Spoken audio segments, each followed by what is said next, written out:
afternoon, and welcome to Policing TV, where I'm absolutely delighted to be joined by Rachel Tuffin, who is the interim director. We'll come back to the interim a bit later on.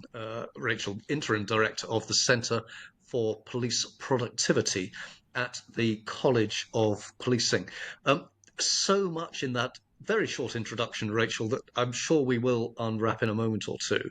But I wanted, please, to start by you're giving us a little bit of background as to how you came to be working at the College of Policing, and certainly from what I see and know, being so central to the senior management team there and the achievements that the college has been delivering over the past few years. So, a bit of introduction to yourself to start, if we may.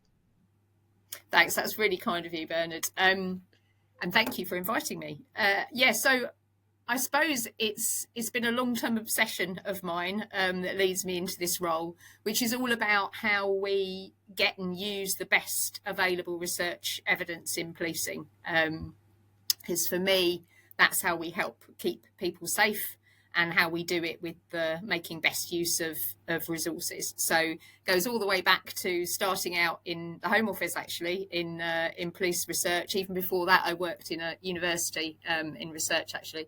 But yeah, back to the Home Office. And then I realised that I really wanted to focus on getting police evidence used in practice. So I made a move to the National Policing Improvement Agency, started working on how do we get evidence used in practice, and then had the great opportunity to be part of building the college, which has been a sort of evidence-based organisation from its outset. So it's kind of built into its objectives. So I was very attracted to it, took up the role of director of What Works, variations around that theme, and I've been working in that area now for over 10 years.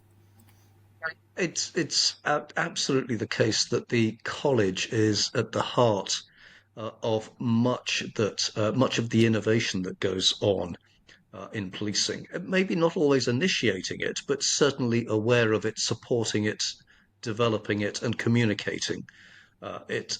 Tell us something about that role that you have and the work that you and your colleagues do, not just in What Works, but in facilitating that productivity, delivering productivity improvements, and making policing all the better for us here in the UK society.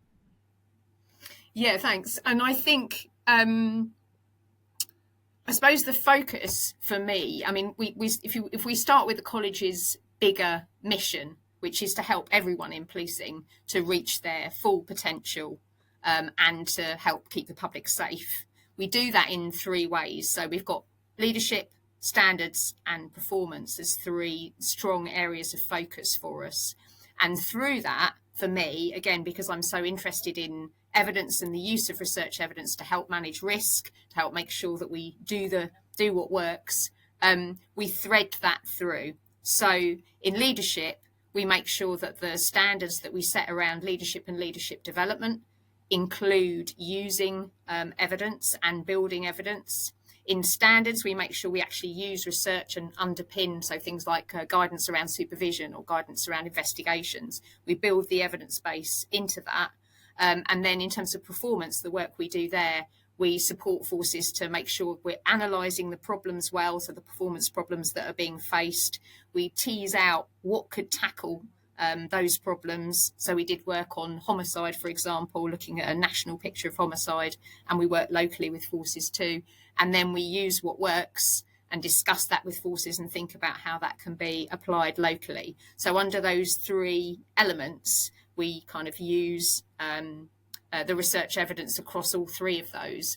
But I think one of the things that we've concentrated a lot on is how you do those three things well. So create evidence, share it, and then use it. And that's part of our role as a What Works Centre. So we're the What Works Centre for Crime Reduction. There's a kind of government network of What Works centres, and we do the crime reduction role in that. And we all have those three things in common. We're different in other ways, but we all create, share, and get evidence used in practice. And as I mentioned at the beginning, that's my big thing. So I was always very excited when we became a What Works centre.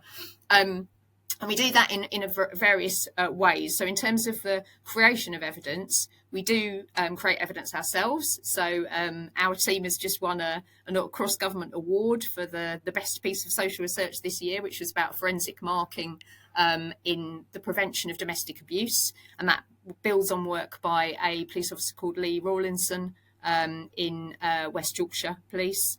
So we do stuff, but we also partner with universities and research organisations to do work, and we also encourage officers and staff to do their own work. So that's been a big kind of push over the years, because they can critique it and use it better themselves when they've done their own work.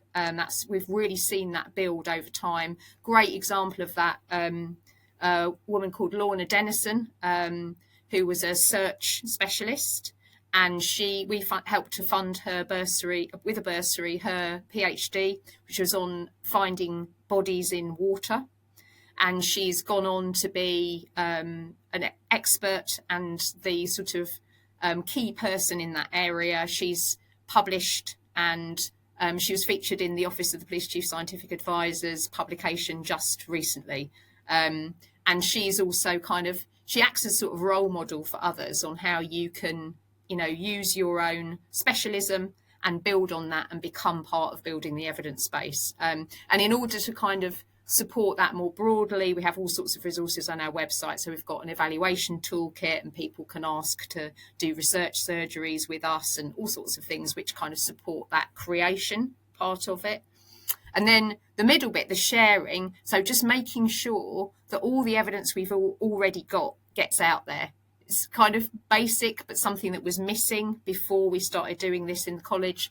So we've got a crime reduction toolkit, which covers all of the evidence that we know so far on crime reduction, both for policing and for more widely other partners, others in the public sector, and actions they can take. So there's now, I think it's 77 entries on that, and it gets accessed, I think it's now over 4,500 times a month. And as well as that, so that's great for all where we're kind of summarising the evidence base that we already know. So the What Works toolkit summarises research studies that are already complete, evaluations that are already complete. But there's also the question of what do you do if there isn't an evidence base? And there we've developed the practice bank. So that's more recent. The crime reduction toolkit goes back some years now, and we've been gradually building it up and up and up as more evidence comes along. But this gap, we've introduced the practice bank to fill that. So that was introduced, I think it's now sort of 18 months ago, and that's now got 250 entries on it and is accessed 5,000 times a month. And that's basically where forces share great ideas that they've had and for activities that they've then implemented and shared with us. So it doesn't have to have an evaluation. It's one of the places, and I'll come onto this more in a minute in talking about the innovation pipelines, one of the things we've been discussing and with you in terms of interesting things to talk about. But the practice bank has this kind of ability to show us things which could be replicated in other forces and we could evaluate. When forces send them to us, all they need is to have implemented it and to have some lessons learned. And then other forces can look at that and take the risk if they look at it and think, actually, this looks really good. I'd be prepared to have a go at this. It might not have a full evaluation, but we'd like to test it. And ideally, we'll catch them when they're about to test it and say, hey, would you like to test this now formally? Let's wrap an evaluation around it. So the practice bank, I think, has been it's really built rapidly, and it's amazing how much difference it makes just to give that opportunity for people to share with each other. I just saw in an email the other day that a deputy chief constable from a force had said, I use them all the time. I was like, yay. So I think it's fantastic. Just providing that ability to share things really quickly. I think we shouldn't underestimate how much that matters.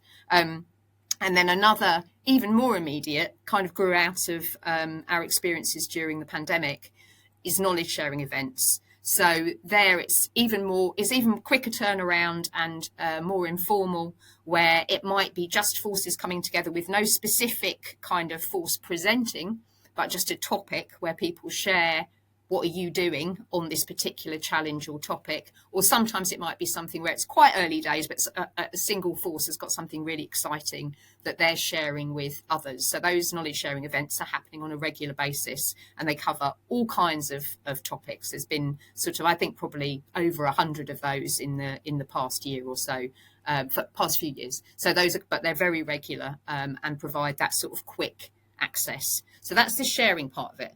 But then we come to the crunch, because this is what I was talking about from the beginning, is the use. This is what really matters. And I think probably what's happened over the years is that we've underestimated how much support is really needed if you want something that's been tried and looks interesting once. How do you get that rolled out? In England and Wales, it's across 43 organisations. Other countries have far more than that. There are different contexts, there are different issues, but often you can, and I think this, so we've tended to in the past say, oh, well, we'll share the evidence and then it's down to those organisations to adapt it. That's probably not enough. And I think that's where we've been falling a bit short. They probably need more than that, a blueprint or something similar. It doesn't have to be like super tight, but enough detail that it helps people with an implementation plan, should help to provide them with how you're actually going to go about implementing this locally, the sort of thing you wouldn't necessarily get in a research publication or a summary. And also that would have things like policy documents, templates and checklists, the sort of really practical tools that will make it much easier to implement that thing. And I think that's one of the, those kinds of things have been missing. I think also I talked about awareness, so just having that ability for people to know about it. Incentives, and I'll say a bit more about that when I talk about the Centre for Police Productivity's particular role. So how do you create incentives for people to adopt other people's initiatives? Sometimes it might just seem really obvious. Well, it saves money or it increases quality, but there's only so much bandwidth for change in any organisation. So if you want forces to concentrate on the same thing as each other, then sometimes you're going to need a bit more incentive or a bit more focus in order to help that to happen. So one of the things that struck me, and what we'll do is we'll draw this first recording to a close shortly. There's so much that we will, could, and I hope will explore in more detail over forthcoming videos. And I'm very grateful that you and the college have indicated your willingness to regularly record content that we'll share on Policing TV. Thank you for that. But one of the things that struck me about the college in its relatively short lifetime, so I've now worked in policing 35 years, and certainly the college has not been going all that time. It's significantly less. I ought to know this, but I want to say college has been around for about 8 years. Not 12. Thank you for that nudge. So I was right ballpark. I remember the What Works Centre first being launched and how that took a little while coming up. It strikes me that this is very much it's a combination of collaborative. You mentioned 43 forces, and there are more than just those Home Office forces here in England and Wales, and indeed the wider UK. But it's also a centre of excellence, because some of the smaller forces in particular may not have the resources to have the detailed knowledge of how to conduct research, on how to drive change, on how to deliver, let's say, culture change, and a whole range of things. And of course, the college is that centre of excellence. I do want us to wrap up this first video in a moment or two, and then we'll move on to other topics in subsequent videos. I do want to ask this, though. Those in England and Wales, and indeed the wider United Kingdom, will be familiar with the college and will have access to the What Works database. Now, that may not be. My instinct tells me that that's not something that's readily accessible to forces. Jurisdictions outside England and Wales and the wider you're going to correct me. I am, happily, for our international audience. Yes. For our international audience, you've got the question, so what's the answer? So the answer is you can access it, both the Crime Reduction Toolkit and the Practice Bank. And we'd be delighted to hear from people who might want to partner with us on either of those two resources. A lot of the crime reduction toolkit evidence is from English speaking forces. So we'd be very interested to hear from people who might want to partner with us, who don't have English as the first language in their country, and also the practice bank. So at the moment, it's all the examples on there from England and Wales. But it could be very interesting to think about how that could be expanded in future. I think somebody told me recently, was it the Ministry of the Interior, I think in Hungary? It's his favourite website, the Crime Reduction Really? Toolkit.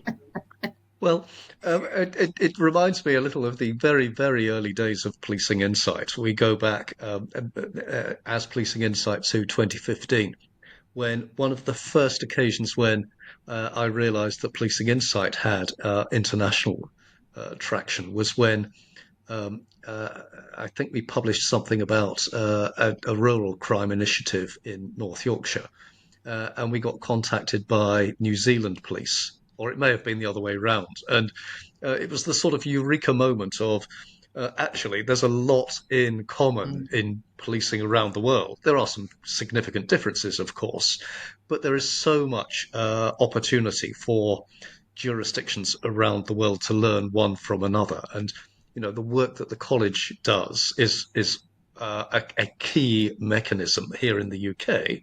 And I suspect significant potential, albeit not wishing to the college to extend its remit on a very tight budget.